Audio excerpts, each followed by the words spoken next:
Man, I'm built different, period. I'm just built different, man. And I've always had an eye, discipline, and a work ethic that I've had at a young age that I just apply it there. Have you ever dreamed of walking into a casino and walking out with millions, all without breaking a single rule? This is the incredible story of Don Johnson, the gambler who beat the house fair and square. So who is Don Johnson? He wasn't a math genius or a card counter in the traditional sense. He was a former corporate executive who understood one thing better than anyone else: negotiation. See, Johnson didn't try to beat the game of blackjack. He tried to beat the casino itself.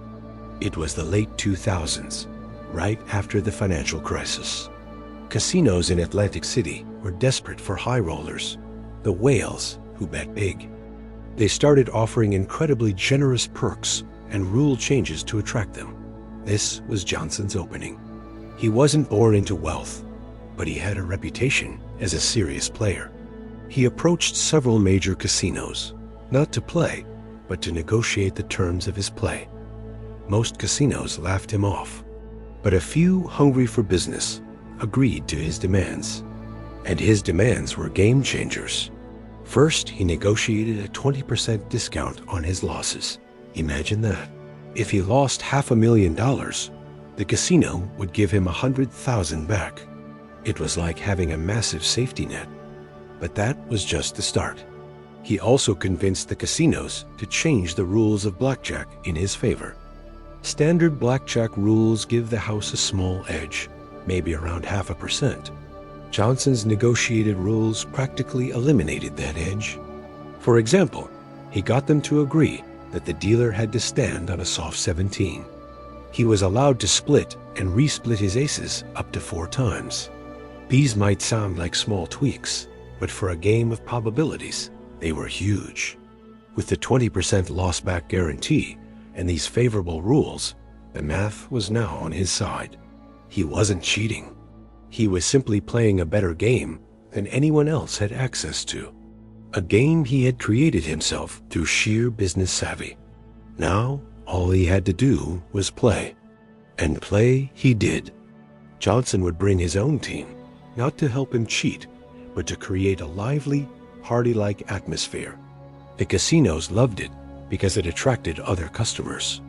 But while everyone was having a good time, Johnson was laser-focused. He played with discipline, sticking to basic strategy and betting big, up to $100,000 a hand. He went on a legendary winning streak.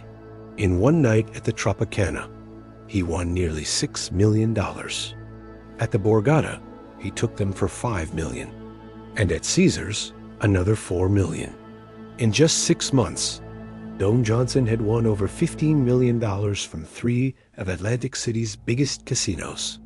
They reviewed hours of surveillance footage, searching for any sign of cheating, card counting, or collusion. They found nothing. Johnson was simply playing the game they had agreed to let him play. He had outsmarted them before he even sat down at the table. Eventually, the casinos couldn't take the losses anymore. They banned him from playing, not because he cheated, but because he was simply too good at the game he had created. No one ever has this much luck. His story is a masterclass in strategy, negotiation, and knowing how to find an edge where no one else thought to look. He didn't break the rules, he rewrote them. So the next time you think about beating the house, remember Don Johnson. It's not always about the cards you're dealt, but the game you choose to play. Thanks for watching, and if you enjoyed this story, be sure to hit that like button and subscribe for more incredible tailies. See you next time. End of transmission. Reality will now resume. Man, I'm built different, period. I'm just built different, man. And I've always had an eye, discipline, and a work ethic that I've had at a young age that I just kind of